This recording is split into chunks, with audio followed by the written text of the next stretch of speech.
বর্ষা হাজির। অবিলম্বে নতুন বাজার খোলার দাবি। নিজস্ব সংবাদদাতা, ঈদপুর। বর্ষা ঢুকেছে বঙ্গে। এদিকে এখনও মাঠের অস্থায়ী বাজার থেকে ঝাঁ চকচকে, পরিকাঠামোগত দিক থেকে উন্নত ঈদপুরের বাংলা আনাজ বাজারে ফিরতে পারেনি সেখানকার ব্যবসায়ীরা। বাজার উন্নয়নের কাজ শেষ হলেও উদ্বোধন হয়নি এখনও। এই বছরও কি ব্লক অফিস লাগোয়া মাঠের বাজারে জলকাদায় জেরবার হতে হবে? প্রশ্ন ব্যবসায়ীদের।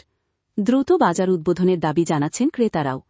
বাঁকুড়া জেলা পরিষদের প্রায় ৬০ লক্ষ টাকা বরাদ্দে ঈদপুরের বাংলা আনাজ বাজারে তৈরি হয়েছে বিক্রেতাদের বসার স্থায়ী প্ল্যাটফর্ম, দোকানের ছাউনি ও নিকাশিনালা।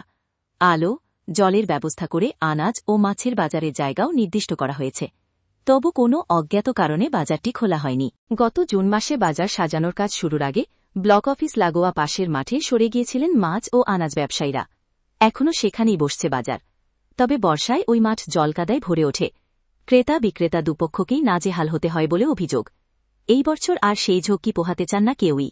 আনাজ বিক্রেতা আদিত্য পরামানিক, মাছ বিক্রেতা পারুল ধীবররা বলেন, গত বর্ষায় জলকাদায় ব্যবসা করতে গিয়ে খুব অসুবিধায় পড়েছি। ঝড়ে মাথার ওপরে ত্রিপল উড়ে যায়। বাজারের কাজ যখন শেষ হয়ে গিয়েছে তখন প্রশাসন দ্রুত আমাদের সেখানে ফিরে যাওয়ার ব্যবস্থা করুক। ক্রেতাদের মধ্যে চাকুলতোরের সৌমেন মুখোপাধ্যায়, নুনিয়াবাইদের তাপস দেরাও জানান, বর্ষায় মাঠের বাজারের বেহাল অবস্থার কথা।